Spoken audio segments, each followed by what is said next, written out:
Scram! Get out of here! Shoo! I don't like the cut of your jib. Does anybody know that expression? My wife and I use, I don't like the cut of his jib, or cut of her jib. And 1 in 50 people know what it means, but maybe you're one that does. Anyway, hi, I'm Paul Bartholomew. And this is I Want to Hold Your Band. My guest today is the charming Jeannie Klisiewicz. You probably know her from the Ellen Degeneres Show. I had such a fun time talking to her about NSYNC and just how she talked about being unabashedly obsessed in the most fun way with this band, starting when she was 12 years old and still now. But we talk about a bunch of other music, including Tom Petty, Alanis Morissette, Nirvana, which was a big surprise to me. As always, the links to the songs are in the episode description, so click them and vibe along with us. So without further ado, I give you the delightful, may I say adorable? I'm going to. Adorable Jeannie Klisiewicz.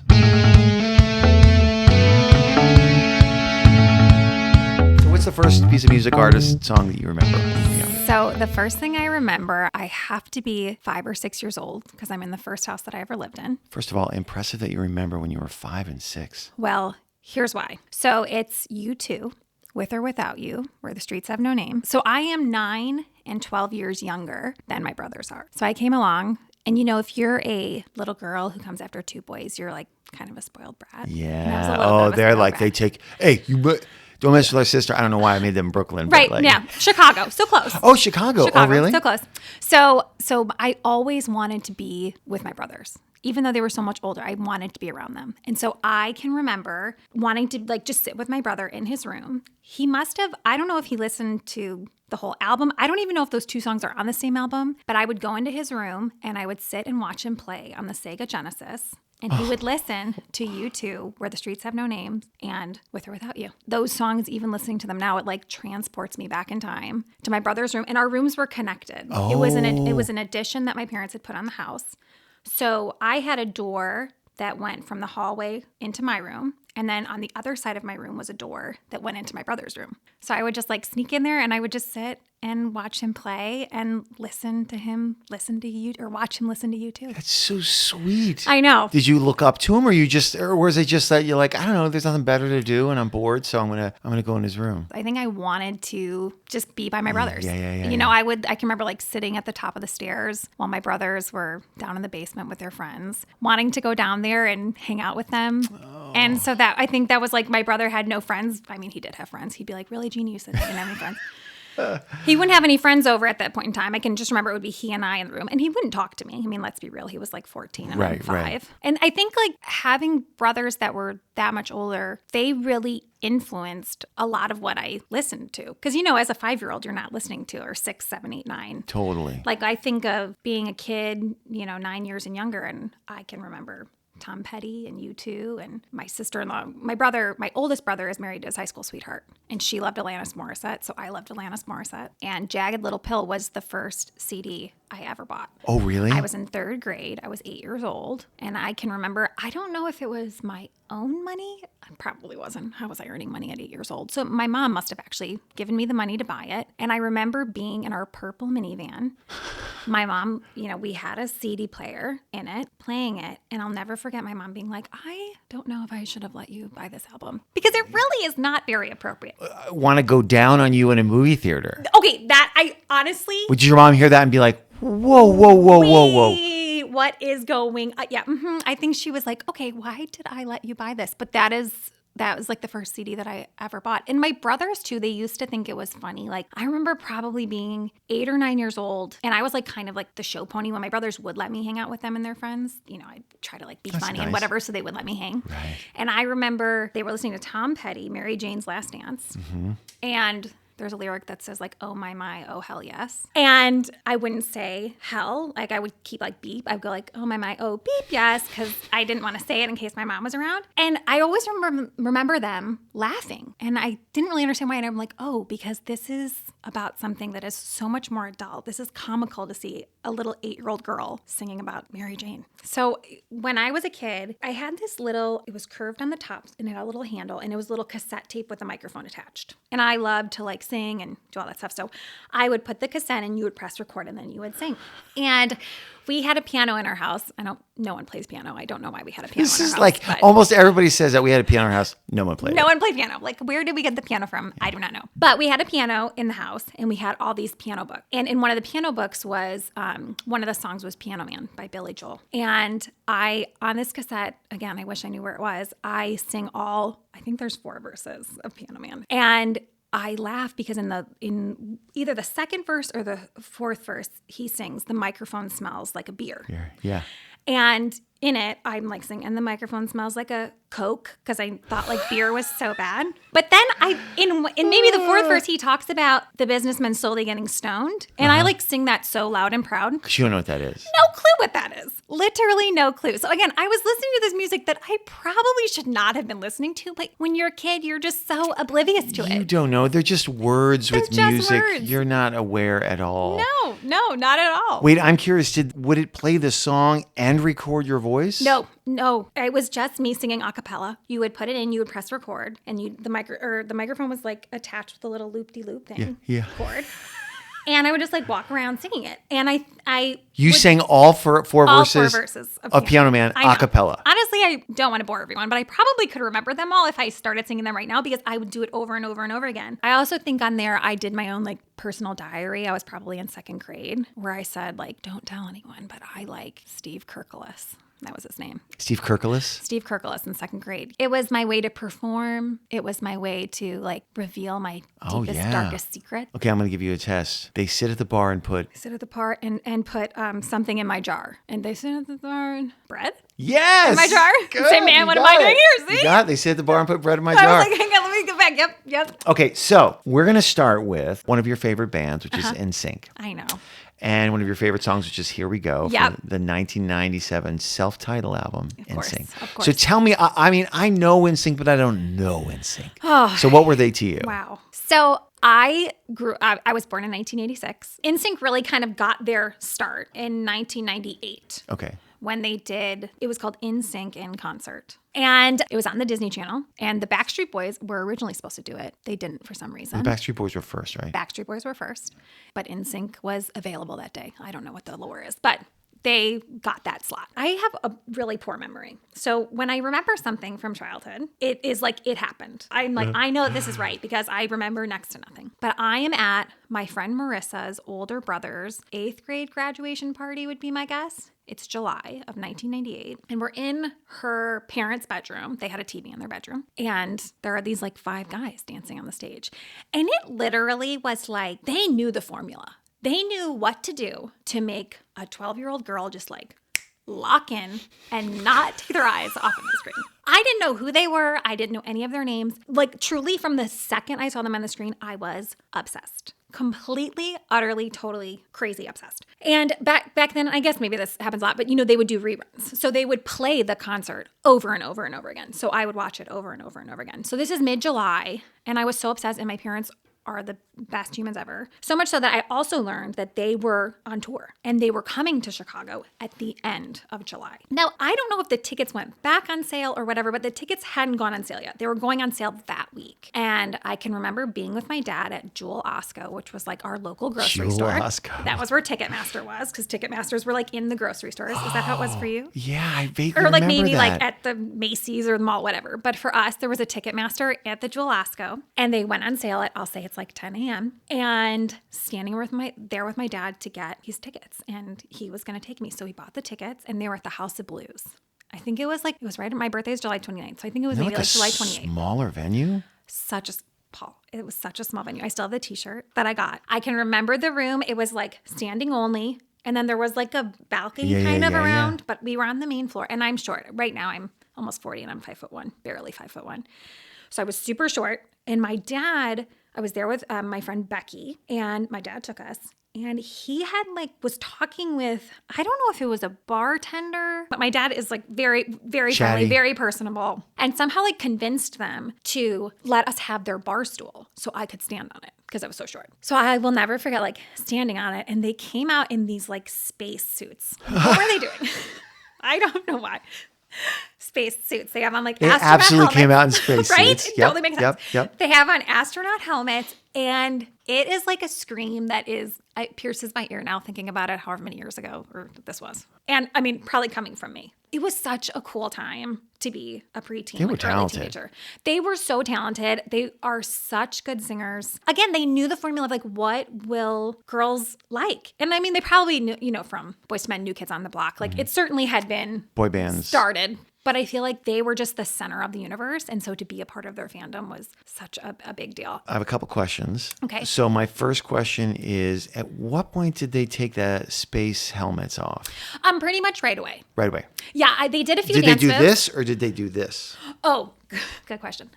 This, okay. Right. We want to see their whole face. Yeah, Right. Right. There That was was a like dumb that question. excitement, like we're screaming because we're like, "Where's JC? Which one's Lance?" Because right, you can't tell the difference. They're all the same. Yeah, and yeah. then the second they take those helmets Oh, off, that's it. They did a Oh, few the dance moves. stagecraft. Yeah. But yeah, it's like who's who. Oh, Once like the song brilliant. started, helmets came off. Okay, then the second obvious question, I think, and maybe this is not a favorite. This is a ranking Okay. of band members. Who's number Oh, one? easy, JC. And honestly, anyone that disagrees with that, They're lying. they're wrong. They're wrong. And They're not lying. They're wrong. They're wrong. Okay. And I feel like there's a lot of NSYNC fans that would totally agree with me. Okay. He's literally the best singer, the cutest. And really, isn't that all that matters when you're 12 and you like somebody? Cute, good singer. If they're cute and they can sing, Yeah. oh my gosh. And if they're super cute like he was, I used to, so JC is 10 years older than I was, and I was going to marry him. Oh yeah, of course. Totally going to marry him. And his birthday is, I think, August 8th. It's embarrassing that I know that, but I'm pretty sure that's August right. 8th? August 8th. My birthday is July 29th. And I was like, okay, we'll get married in between our birthdays so that we're only 9 years apart instead of 10 years apart. I had it all figured out in my head. Whatever. And it was like, how old are you two? Well, we're only 9 years 9 years apart. apart for like 3 more days. Yeah. I did recently tell my husband. Again, I am from the suburbs of Chicago. Okay. Went to school to be a teacher, thought that was like going to be my life, right? Like live in the suburbs, whatever. And then like life took this crazy turn, wound up here in LA, worked on Ellen for 14 years, whatever. And I did tell my husband recently, I was like, when I was 12, that was super far-fetched that I was going to marry JC. But like when I think back now that I like live out in LA, it kind of could maybe have happened. Absolutely. Right? Yeah. I feel like you weren't going to meet him, but like I have never met him, which was sad because he was on the show and I was traveling. Anyways, okay, let me go back. Sorry. So number 1, JC. Okay. Okay. Are you saying JC? JC. Oh, JC. Joshua Chasez. Oh, JC. I thought Did you were not saying. know that? I thought you were saying JT. No. Oh, Paul, no. Oh my God. Paul, no. I was not, to be very clear, again, I told you, I talk fast, so I'm glad you clarified. I'm so sorry. Because I did not say JT. You said JC. JC, Joshua Chasez. And I'm going to say this as, okay, I'm going to give you my list as a now almost 40-year-old. Okay. My list. Because it changes a lot when you're a kid. Because you're like, oh, this is the one that I like. But this is my list. This is plus wisdom. Yes, the plus wisdom. Okay. JC's number 1. JC's number 1. Chris Kirkpatrick is number 2.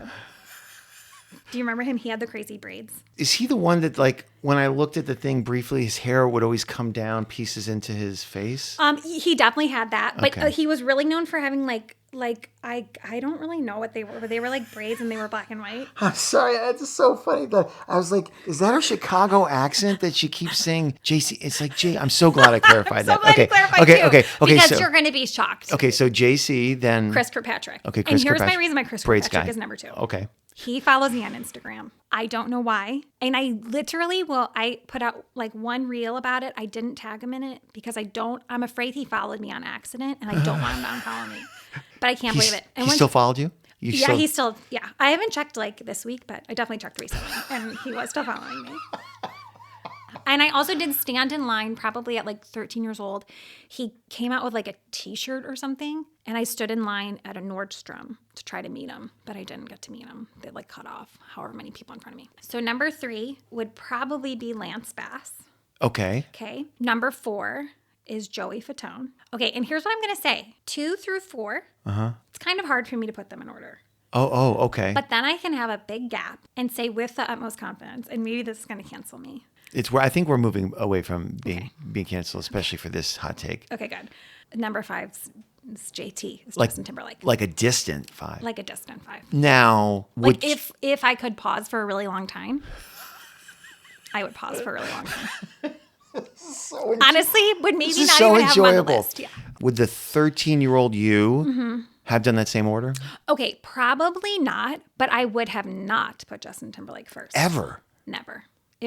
I was always JC first. What was his top number that he would have ever gotten with you? Here's the thing. This is something about me. Okay. I hated the boys in school. Now, this is not me as a little girl. But Okay. once I became like a preteen and a teenager in high school, if you were a cute boy that every girl liked, and it was like so obvious because of course you're cute and of course you're funny and of course you're charming, I did not like you. Out of In spite. You're like, you know what? I'm Yeah. not doing that. I Deep don't- down, did I probably really like them? Yeah, probably. But I was like going to stand strong and be like, I'm not. And so I feel like get that. he was the youngest. He was so cute. He's a very good singer, but he knew it. And gosh, it didn't seem like the other four knew it. Maybe I'm sure Yeah. that they did, but it didn't seem like they did. He like always knew, I'm such a good dancer. I'm such a good singer. I am so cute, which he is all of those things. But because of that, I feel like I always was kind of like, huh. I mean, really the reality is like he was at one time most people's like number one. Right. But there is a huge swath of NSYNC fans that like feel like JC just was wronged. His because he just Like he should have been like the front man, or he should have and been he the poster kind of boy. was sort of the front man. He really had. I don't know if he had most of the solos. I guess like Really? I guess with a lot of their songs, they would like maybe JC would be the first verse and Justin would be the second verse. I think another thing too is, and maybe like good for Justin Timberlake. This is great. He like created his own like individual self. Right. But like, I don't look at Justin Timberlake. He's Justin Timberlake. The four of them are in sync. Like they are the ones that when I see them, I am 12 years old again and I want to scream my head off. Do NSYNC fans, you think, share that? Is that kind of in the NSYNC community? Gosh, I don't know. That's why I'm afraid. I hope no one's mad at me when I say that. But No. I really just, I think that there is some truth to it. I think that a lot of people might feel like that is what, because, Backstreet Boys are back together and have been back together for a long time. New Kids on the Block, the same thing. They do tours, they do cruises, all of those things. I would spend an exorbitant amount of money to see NSYNC live. Wow. Tremendous Can you amount. imagine them at the SoFi? It would blow your mind. It would literally blow my mind. And I would pay so much money to do that. I told my husband I would pay $5,000 without even asking. If I clicked a seat and they were like $5,000, I would just put my credit card number in. What do you think it is about them that you love so much? Well, I think that it is what's true about music in general, at least for me. A lot of the songs that I like take me back to a time or a place or a part of my life where a lot of the music that I find that brings me joy, it goes back to a time in life that brought me joy. Right. And so being 12 years old in 1998, literally the only worry in the world that I had was like, was I going to get tickets for NSYNC? And, was my friend going to come over on Saturday? Like, it was such a carefree time in life where you could just be so crazy about these like five guys that had no idea who you were. But like, I don't know. I'm just like transported back in time to being a kid. Yeah. And so I think like to be able to relive that and to be able to relive that joy and that excitement and just like being like unabashedly obsessed with something, like just putting your whole, I had That's so posters fun. all over my wall. I would do anything that I could to try and like go to a concert or maybe potentially meet them or whatever it was. I never did. Well, I did meet Lance on a red carpet once. Oh. But I had to be professional, so I didn't really get to Hello, man. express my love. But I think being able to tap into that inner child as somebody who's more middle-aged now is like, it is so exciting to think about. To be able to be like, what? Like, I can sort of remember what that felt like and how exciting that was. Yeah. And so the possibility of like, I would be able to see them live and watch them like, I would think there's also, especially now in your life, there's also that it's such a communal. It's like you're with a bunch of other people that are going 100%. nuts, and you're like, you're all screaming, and there's so 100%. much love and excitement and just Totally. fun and pure. Totally. And I think that's what's true even about like the buildup of like, will they or won't they go back out on tour? There are so many people that want that to happen. Yeah. And it is fun to even like be a part. Like that is totally in my social media algorithm. Let's go to Hercules soundtrack, Oh my Zero to gosh. Hero, 1997. How did that come into your life? Well, so I love Disney. I love music, and Hercules is the best Disney soundtrack. And Zero to Hero in particular, the reason why I love Zero to Hero is, so I like to sing. I'm like a fine singer, but the women that sing on that soundtrack are like Whitney Houston level singers. And I love listening to people that are just amazing, where it's like, it's effortless. And I feel like in that soundtrack, they just sing so effortlessly. And I wanted to be able to sing like them so bad. But the reality is like, I sing at church, So I have a lot of vibrato, a lot of chanting, from church. It's not really Zero to Hero. I wanted so badly to sing like that. And it was kind of like the first time where, I grew up with like Little Mermaid and Beauty and the Beast with like these like beautiful like soprano voices that are very pleasant sounding to the ears. They're very princess sounding. Mm-hmm. And the Hercules soundtrack is just like so much power and punch and gospel and just these like powerhouse singers that I was like, oh, I wish I could sing like that. But I sing along great, but I would never turn the music down very much so you could hear me. I don't know why I missed that one. Maybe because It wasn't that big in theaters. So I definitely remember seeing it in theaters. It wasn't that big in theaters, which I think would probably make sense. I think unless you had a kid that you were, that was that age that you were taking. Because it was 97. I was in New York at that time, Yeah. and I wasn't going to. You weren't going to go see it. I will also say with me, I feel like if I hear a song and I'm like, oh my gosh, I love this song. This song makes me so happy. I swear to you, I will go look at when the song came out, and it almost always came out between like 1996 and 1999. Everyone has this sweet spot of when music was impressed on them. Yeah. 97 and 99, so you Probably were like, 84, so like 13, between 14? like, 10, 11, 12, 13, 14. Wow. So I feel like, honestly, knowing that, I didn't know when it came out, but knowing that Makes that sense. is the year, I'm like, oh, that probably makes sense. I think I just cared a lot about music, and it just was so, the way like those women in particular sang was so incredible to me. I think also it was like a sound that I wasn't normally used to. I didn't really grow up listening to like gospel music and whatnot. And so this was kind of like my first introduction to it. And I was like blown away and still am.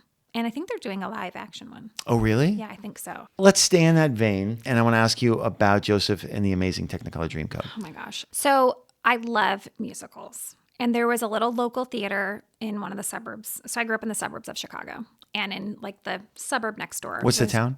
Westchester. Westchester, Illinois is where I grew up. And I don't know what town it would have been specifically, but it's called Drury Lane Theater. And it was like semi-professional I've heard that. theater. I was going to say, Yeah. so obviously Chicago is a huge theater scene. Very huge, just lots of theaters downtown. And we only lived 20 minutes outside of the city, but just like anything, like going 20 minutes in the city was just too much. And Drury Lane had really quality productions. I think I remember auditioning when I was in New York, Equity, like a regional theater productions, and you auditioned for it. Yeah. I bet you did. I bet you did. And so we would go see, my parents had season tickets because they knew my poor dad, who wanted me to play softball so bad, would go see every show at the Drury Lane Theater because that's what I enjoyed. And they did Joseph one year, and I was obsessed. I also then was so obsessed that when Donny Osmond was Joseph and Joseph Amazing Technicolor, we did go into the city to see it. So I was totally obsessed with Joseph. And that was, my mom would drive me to school every day, and we would always pick up like one of her friend's daughters who was probably 5 years older than I was, maybe less, I don't know. But we would listen to Joseph and the Amazing Technicolor Dreamcoat every day on the way to school. Really? So she was on the same page of you? the Oh, girl. no, she wasn't. I mean, it was my car, okay? It's my car, It's my basically. car. If your mom wants to drive, then we you can play your shitty listen- music. Exactly. You can listen to whatever you want to do. Okay. This is my car, my mom's car, and we're going to listen to what I want to listen to. And we would listen to the soundtrack. CD. It was a CD, 100%. We would listen to that. And we also too would like, so my mom, now she flies, but when I was younger, she never flew. So we went to Disney a lot as a kid, again, living in Illinois, and we would drive there. World or land? Disney World. Yeah. So I didn't come to the West Coast till I was older. Yeah. So we would drive down to Disney World, whatever. It would take 2 days, 18 hours or whatever it was. Wow. And again, my wonderful dad, maybe this is another reason why my brothers didn't want to go on vacations with us, but we would listen to Joseph and the Amazing Technicolor Dreamcoat and the best of Andrew Lloyd Webber the whole way. Did your dad and mom like that, or were they just humoring you because you liked it, or did they get into it? My mom definitely liked it. I mean, she was not as crazy. My mom is like much more subdued than I am. Like she's much more like, she's like a really introverted, has like her extrovert when she needs it, but she's much more introverted than You're more I like am. your dad, and you're social. More like my dad. Yeah, my dad's definitely was more social, but she certainly appreciated it. And my dad was just like, I mean, I was just this like baby girl. He was like, yeah, if that's what you want to listen to, fine. So he would listen to like these 2 soundtracks all the way 18 hours to Florida. But Joseph was like probably like a vast majority of my elementary school, like up until NSYNC came along, like that was, and probably like Jagged Little Pill. My mom was like, we're not listening to this when Andrea is in the car and we're driving to school. Like, Joseph's what you have to do. Yeah. We'll be like, Okay, love that. Oh, this is interesting to me. okay. So we have all these. We have NSYNC. We have all this. And then on your list, you put pretty much all their songs of Nirvana. Yeah, Nirvana. So talk to me about Nirvana in your life. So Nirvana totally goes back to my brothers. My brother Pete, again, we shared a wall, and he loved Nirvana. And I wanted to love what he loved. And so I knew a lot of the songs because he listened to them. But as I got older, like into early adulthood, I was like, these are really good songs to like exercise to. Like, and I would like find myself when I can't sleep, like watching Nirvana Unplugged, which I'm sure I probably watched as a kid, but didn't remember. And I think that I feel like I remember my brother crying when Kurt Cobain died. So I think like there are these like big, like Nirvana moments. Like I can see the poster up on my brother's wall. I can remember my brother being just so upset when he died. And I think like as a kid, it was just sort of like a part of the soundtrack of that part of my life. And I just have like such an appreciation. I mean, I don't know what any of, let's be real. I know, do the songs make sense? I have no idea.